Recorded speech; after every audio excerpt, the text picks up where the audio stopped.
Matthew 7:7. Ask and you will receive. Search and you will find. Knock and the door will be open to you. Ang ating pag-aaral, pinamagatan natin, attract blessings. Paano ba inaakit natin, lumapit sa atin ang mga pagpapala? Ama namin, salamat po dahil kayo Diyos na gustong mag-bless, magpala sa inyong mga anak. Ituro niyo sa amin ang tamang daan, saan kami lulugar, anong dapat namin gawin para kami tumanggap ng iyong mga pagpapala. Bless us, Father, enlighten us, strengthen us. In the name of Jesus, your Son, we pray with thanksgiving. Maraming mga tao, ang tanong nila, paano ba ako magiging blessed? Ang tanong pa ng iba, mas diretso, paano ba ako suswertehin? Bakit parang mailap sa akin ang kapalaran? Tapos parang ang dali-dali na lumapit sa iba. Pag sinuri natin yung mga buhay, pamamaraan ng pamumuhay ng mga taong maituturing na mapalad, pinagpala, blessed, may mga common denominator. At nasa Biblia mismo ang susi kung paano ang tao ay magiging blessed o tatanggap ng pagpapala. How to attract blessings? Be clean and tidy in your body and surroundings. Umpisang-umpisa yan. God is God of cleanliness. God is God of beauty. God is God of tidiness and cleanliness. Kung paano dapat malinis ang ating espiritu, ang kakambal kasi ng espiritu natin, katawan, the physical world, malinis din, maayos ang ating katawan, ang ating pangangatawan, at ang ating kapaligiran. It goes without saying, na kung ikay marumi at burara sa iyong kalusugan, sa iyong katawan, sa iyong kalinisan, madali ka magkasakit. At mahirap mag-bless kung may sakit. Mahina ang iyong katawan, tinatamad ka, wala kang energy, wala kang drive. So dapat namumuhay ang tao sa paraan na siya'y palayo ng palayo sa mga infection, sa mga accidents, dala ng kapabayaan at karumihan at kaguluhan ng paligid. 2 Timothy 2:21, all who cleanse themselves of the things I have mentioned will become special utensils, dedicated and useful to the honor of the house, meaning the Lord, ready for every good work. So to be ready for every good work, which is also equivalent to be ready to become an instrument and a channel of blessing, which is also the same as to be ready to be the recipient of blessing, one is to rid themselves of all those filth, all the disorderliness, and all the dirt mentioned in many, many verses in the Bible. Kaya nga ang kalinisan ng katawan, ng pamamahay, ng kapaligiran at kaayusan nito kasama sa pag-attract ng blessings. Paano ka naman dadapuan ng kapalaran kung ang gulo-gulo, ang dumi-dumi, ang baho-baho, mga kabaligtaran ng katangian ng Diyos? Another way to attract blessings is be orderly and organized, as we have already introduced. Kailangan maayos ang lahat. Ang bahay natin, alam natin kung saan nakalagay yung mga gamit natin. Sa mesa mo, sa drawer mo, alam mo kung nasa ng mga gamit. Hindi halo-halo, gulo-gulo. Kukuha ka ng damit, natusok ka na ng aspilin, natusok ka na ng gunting, napasok ka na ng kawali, kasi yung kawali mo pala, kadikit na nung ginagawaan mo, magulo. 1 Corinthians 14:40, but do everything properly and in order. That is in our spiritual life, in spiritual worship, and also in practical life. God is God of order. Hindi nagbubungguan ng mga planeta, may kanya-kanya silang speed, kanya-kanyang direksyon, kanya-kanyang tinatahak na landas. Merong order ang seasons, kahit ngayon nagkakaroon ng weather changes, may changes lang, kaya para magulo. Pero pagka na-establish na yung change na yan, nasanay na tayo, meron na naman siyang system. May panahon ng lahat ng bagay, kaya dapat may kaayusan. 1 Corinthians 14:33, God wants everything to be done peacefully and in order. Ito man ay sa matataas na spiritual na bagay, hanggang sa mga kaliit-liitang practical aspect of our life. Maayos. Merong predictability, merong system, hindi magulo. Ganyan din, kahit nagnenegosyo ka, maayos ang iyong record keeping, maayos ang iyong balancing ng iyong funds, maayos ang pakikitungo mo sa iyong mga kapwa manggagawa o manggagawa, sa iyong mga kliyente. Kasi pag magulo, hindi ka nakakapag-deliver on time, gulo-gulo ang iyong inventory, paano uunlad ang iyong negosyo? Be positive. And this is very important. Think positive. Be optimistic. Tuwing tayo'y nag-iisip ng negative, ng masama, ng nakakatakot, nakaka-discourage, tatandaan niyo mga kapatid, meron kayong option na yung kabaligtaran nun ang isipin. Na imbes na yung nakakatakot ang isipin yung kapayapaan sa pananalig sa Panginoon. Imbes na isipin mo ay yung nakaka-discourage, pwede yung isipin mo nakaka-encourage. Kung pwede mong isipin ang nakakalungkot, pwede mo rin isipin ang nakakasaya. Choice mo yan. Mark 11:24, everything you ask for in prayer will be yours if you only have faith. This is full of meaning. Lahat daw ng hinihingi mo sa panalangin ay magiging sayo. Mapapasayo kung nananalig ka. Ang akala ng iba, ang prayer, yun lang inuusal ng bibig. Yung Lord, magpe-pray na po ako, ito na po ang prayer ko, amen, at yun ang prayer. That is verbalized prayer. Only one of the many forms of prayer. But thoughts, words, and attitude are prayers too. Sa palagay nyo ba, kinaklasify ng langit yung prayer na sinasabi ng iyong bibig na merong ending na this I pray in Jesus' name? Hinihiwalay niya ba yon sa mga isipin na pumapasok sa iyong utak? Sa mga iba pang salitang namumutawi sa iyong labik at sa iyong ugali? Lahat yan, prayer. At sabi, di ba, pag hinihingi mo at naniniwala ka, ibibigay sa iyo. Kaya yung iba sabi ako, ang hirap ng pera. Mahirap ang kumita ng pera. Siguradong hirap yan sa pera. Kasi sinasabi niya, prayer yun. It is a statement of faith. Ano yung paniniwala mo? Na mahirap kumita ng pera. Eh di ba sabi, when you ask in faith, it will be given to you. Kaya pag sabi mo, naku, yung biyanan ko, wala nang hope yan.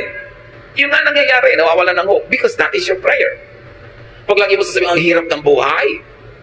Kung mahirap talaga ang buhay, dapat nating malaman na ang prayer hindi lang yung minememorya ng iba at hindi lang yung magagandang mga pananalita na may introduction na magpe-pray na tayo tapos ine-endan mo ng amen. Lahat ng tumatawid sa iyong isip, lahat ng lumalabas sa iyong bibig ay panalangin. Kaya pag sabi mo, naku, wala na akong pag-asa, ganito lang ako, nagiging ganun ka talaga. Kasi yun ang hinihingi mo. And the greatest deception is people don't realize that they are always praying. And only when you think that way, will you realize that it is possible to pray without ceasing. Di ba sabi, pray without ceasing? Pwede ka ba namang hindi tumigil manalangin? Yes, kasi pati ang iniisip mo, panalangin. Pati ang panaginip mo, panalangin. When it crosses your mind, it registers in heaven. Because we connect with God through our thought. Paano ba tayo kumukonect sa God? Through our hands? Kapag-holding hands ba tayo sa Diyos? Through our lips? Through our feet? No, through our thoughts. And what you think of, get registered in heaven. And when you believe in what you are thinking of, therefore you believe in your prayer, it is given to you. That's why watch your thoughts. Minsan sarili mong anak, sabi mo, itong anak ko na to, bobo to eh. Prayer mo yun. It is a statement of faith. Pag sasabing wala naman lalaking faithful, eh di ka nga mangyayari sa husband mo sa'yo kasi sinasabi mo na eh, pinagdadasal mo na. Bantayan natin ang mga pinagsasasabi natin kasi natutupad. That is the great and mysterious power of the spoken and the unspoken word. It happens. Kasi we were created in God's image. At pag ang Diyos inisip niya, sinabi niya, nangyayari. Pag sinabi niya, let there be light, nagkaka-light. Pag sinabi niya, let waters and the earth separate, nangyayari. Eh, we were created in God's image. May kapangyarihan ang ating salita. That's why with every word you say, you either bless or curse your own life and others. Kaya dapat mag-isip. Attract blessings, speak good, kind, and positive words. Siyempre, birds of a feather flock together. Ang nagbabarka-barkadahan, ibong magkakamukha ng balahibo.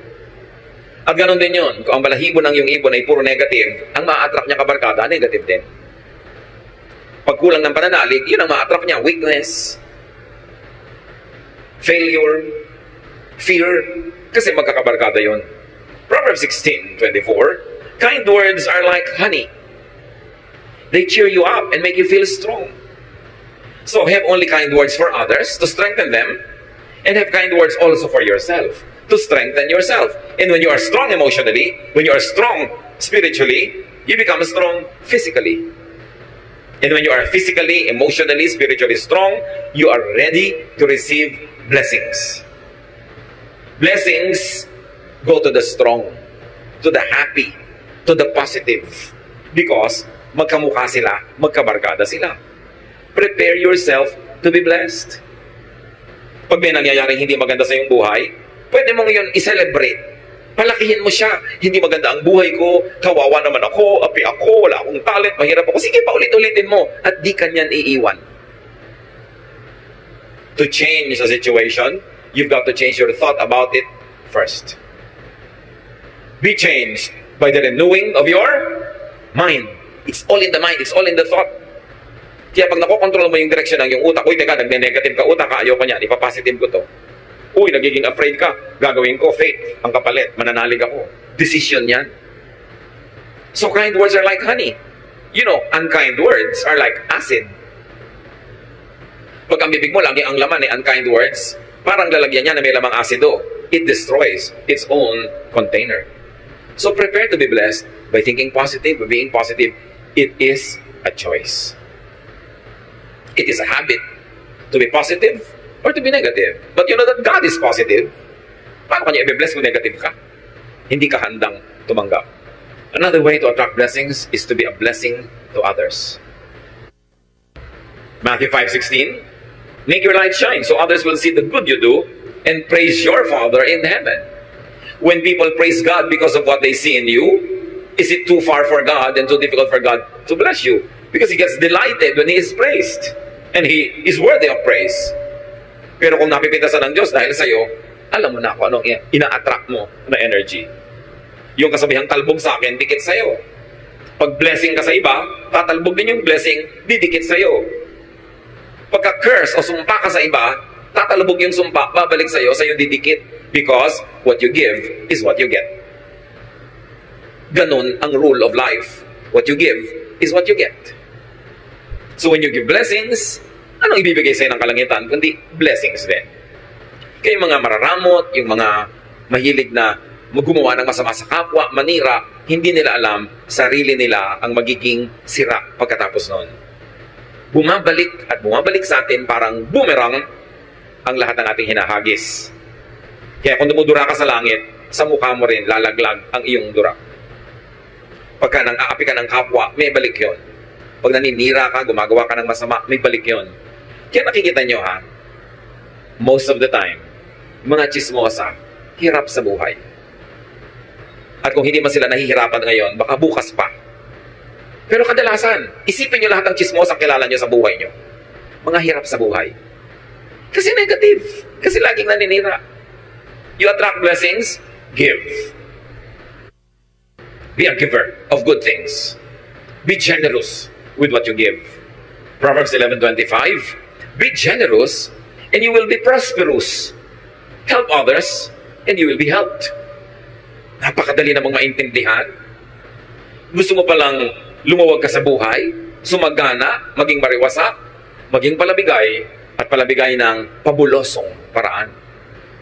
Kasi sabi, pag tinutulungan mo ang iba, tutulungan ka rin ng Diyos at ng iba. Yan ang sikreto para lumawag ang buhay. Huwag kang maramot. Nakikita niyo yung mga mararamot? Mga hirap na hirap din sa buhay. Umisa ang damot-damot, laging nanlalamang, nakakaipon ng konting pera, tapos biglang isang grabing sakit, ubos ang pera. Nagbabalansi lagi. God is the greatest accountant. Laging may debit, may credit, laging may balance. At binabalanse ng langit ang lahat ng negative na binibigay natin sa kapwa at sa mundo. At ganun din ang positive. Ibinabalik. What you give is what you get. Yan ang rule ng kalangitan. And you keep what you give away. Parang baligtad. Pero ganun talaga. You lose what you are trying to selfishly keep for yourself. But what you try to give comes back to you. And even if it doesn't come back to you the moment you give it, the mere fact na may ibinigay ka, ibig sabihin na una ka nang tumanggap. Kaya pwede ka na magbigay. Kaya kahit hindi ibalik yon, panalo ka na rin kasi may naibigay ka nga. Ibig sabihin, may natanggap ka na noon pa. Kung hindi, wala ka namang ibibigay. You attract blessings, be industrious. Kailangan masipag.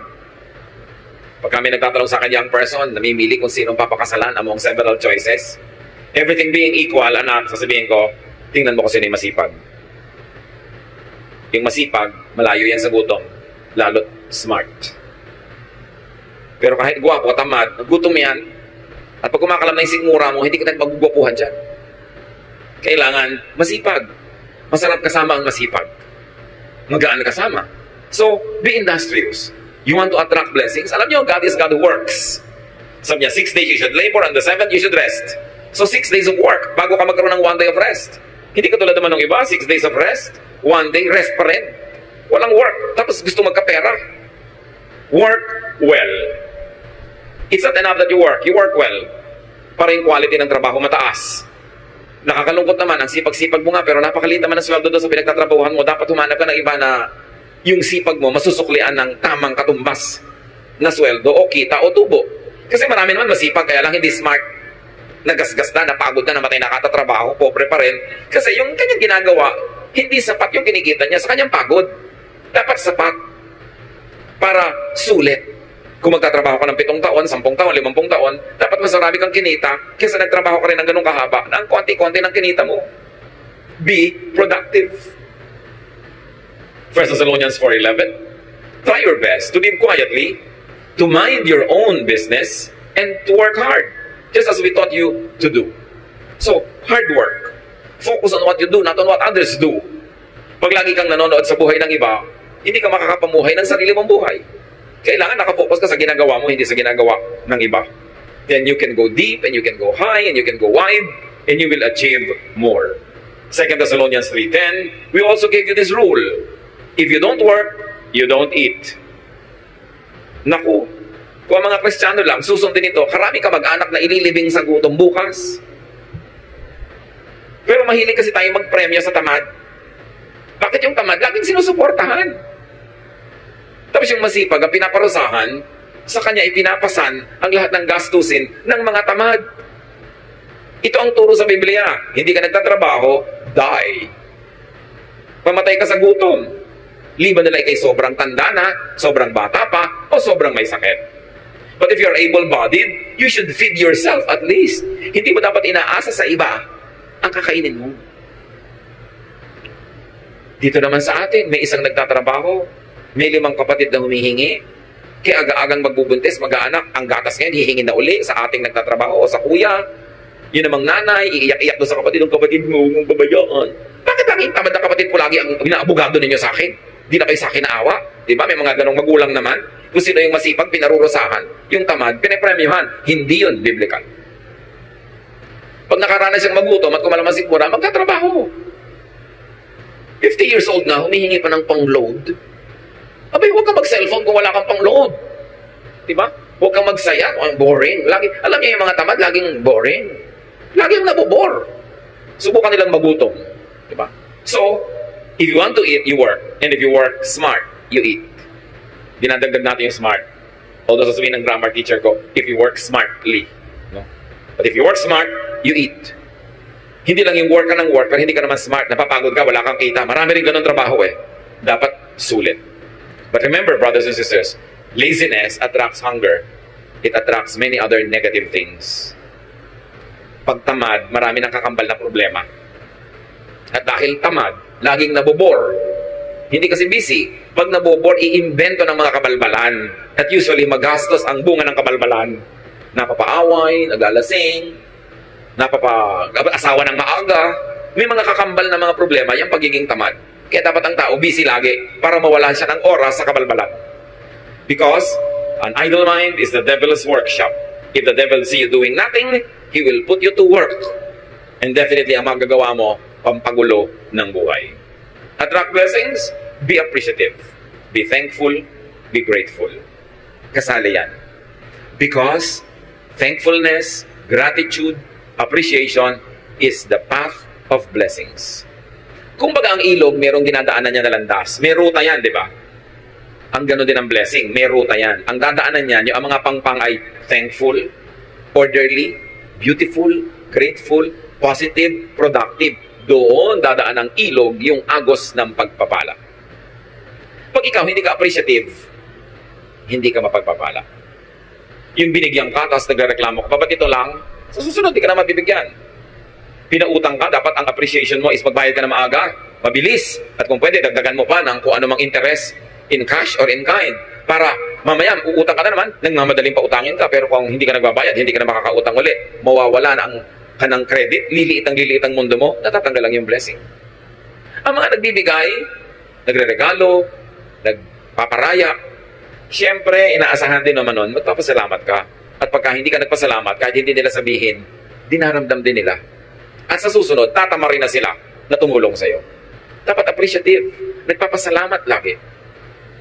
Merong isang asawa, niregaluhan ng husband ng isang blouse, pagbukas ng bag ng regalo, ang sabi agad, ay, hindi naman ganyan ang color na gusto ko. Sabi ng husband, lamunin mo para mawala yung kulay na ayaw mo. Dahil binigyan na nga, nagre-reklamo pa. May mga ganun, bibigyan mo ang hahanapin, kapintasan, reklamo, etc. etc. Pasalamat ka, binigyan ka ng blouse. Pasalamat ka, binigyan ka ng ganito, ng ganun. Hindi yung magre-reklamo ka pa. Si Jesus, may pinagaling siyang 10 ketongin. Nung naggalingan, nagtakbuhan na pa uwi yung siyam. Isa lang yung nakaalala, ay, nag-about face, at nagpasalamat kay Jesus. Luke 17 to 19, Jesus asked, weren't 10 men healed? Where are the other 9? Why was this foreigner the only one who came back to thank God? Then Jesus told the man, you may get up and go. Your faith has made you well. Sa 10 pinagaling, isa lang yung na-affirm, na-confirm, at na-cement yung kanyang paggaling. Yung siyam, hindi natin alam kung bumalik ulit yung ketong nila. Pero isa lang ang in-affirm ni Lord. Kasi isa lang yung nagpasalamat. Mapagpasalamat tayo dapat. Pagka ito'y nakakatanggap, bigay ka agad. Sa nagbigay sa'yo o sa ibang nangangailangan, ganun ang pagpapasalamat. Hindi susuluhin mo lang. At magpapahayag ka talaga ng thanksgiving. Gano'ng karami pa ngayon ang nagpapadala ng thank you card, kahit sa text. Hindi yung pagka nabigyan ka na, nakalimot ka na. Pagka masaya, nakakalimot, pag lang malungkot, nakakaalala. Ang mangyayari, masisira ang papel mo. Hindi ka na kakatuwaan ng iyong kapwa. And you know, we all need help to succeed. We need help in the beginning and in the end. But people help only those that they like. So pag nadala sa'yo, hindi ka appreciative, hindi ka nagpapasalamat, wala man lang mahita at mapala sa'yo sa kagagawa sa'yo ng mabuti, mauubos ang gumagawa sa'yo ng mabuti, liliit ang iyong mundo at mawawala ang iyong mga blessing. Matthew 7:7, ask and you will receive. Search and you will find. Knock and the door will be open to you. But remember, you ask, seek, and knock with your thoughts, with your words, with your actions. Lahat yan, prayer. Kahit hindi ka mahilig sa formal prayer, group prayer, corporate prayer, kung ang thoughts mo lagi, words mo at buhay, ay nakasang-ayon sa mga katuruang ito, nagdadasal ka actually. At dinidinig ang iyong dasal. Remember, you attract what you think of. Pag ayaw mo, huwag mong isipin. Kasi oras inisip mo na, pupuntahan ka niya. Ayaw mong matakot, huwag kang mag-isip ng nakakatakot. Huwag kang manood ng nakakatakot, huwag kang makinig ng nakakatakot, kasi oras na pinapasok mo yan sa utak mo, hindi ka na niya lulubayan, lagi ka niyang tatakutin. Pagka ayaw mong ma-discourage, huwag kang makipagkwentuhan sa nakaka-discourage sa tao. Kung ayaw mo makaladkad ka sa mga gulo at chismis, huwag kang makipag-usap sa mahilig sa chismis. You attract what you think of. Kaya yung lagi mo iniisip, may sakit ka, natatakot ka, mamaya may sakit ka na nga. Isipin mo malusog ka. Because ang iniisip is a declaration of faith. And when you believe in it, it will happen. Ganon ka-powerful ang ating mind. Kasi mind of all our body parts, mind is the throne of God. Doon talaga nakatira ang Diyos. At yun ang inaagaw ni Satanas, yung mind mo rin. Gusto niyang tumira din siya doon para yung mga isipin niya, pumasok sa isip mo, yung mga pananakot niya, yung mga panggigipit niya, pagpapahirap niya, pag-aakit niya, utak ang pinag-aagawan. Kaya dapat iloklok natin sa ating utak ang Diyos. Hindi si Satan. Hindi mga negative, hindi mga nakakatakot, hindi mga nakakasira ng loob. You attract what you think of, you attract what you say. Watch your language. What you say will come true. And you attract what you do. Yan ang mga prayer. Luke 6:38, give, and it will be given to you. A good measure, pressed down, shaken together, and running over, will be poured into your lap. For with the measure you use, it will be measured to you. Kung anong ibinibigay mo, yun ang tatanggapin mo. Kung paano ka magbigay, ganun ka rin paano tatanggap. So give, and you will receive. Be a blessing, and you will be blessed. Dear Lord, we thank you for these reminders. Salamat sa mga paalala nyo na hindi naman mahiwaga para ma-bless. Itinuro nyo sa inyong salita kung paano kami mabibless. Buksan nyo po ang aming isip. At sa mga alam na namin, turuan mo kami maging masunurin, that we do not resist your word when we hear it. That today as we hear your word, we do not harden our hearts as in rebellion, kundi maging teachable kami. And we should be willing to change our ways, to change from negative to positive, from ungrateful to grateful, from unloving to loving, from unhappy to happy. Teach us, Lord, to pattern our thoughts after the thoughts of your Son, Jesus. Madisiplina namin ang aming isip at ang aming bibig at tumindig kami lumugar kung saan dumadaan ang agos ng iyong pagpapala. Pagbulay-bulayan natin ang mga ito, mga kapatid, kung paano i-apply sa ating personal life. Meditate on it for a minute. Think about what this message is telling us and decide to heed the word of truth, truth that liberates and empowers. Be alone with the Lord in silent reflection.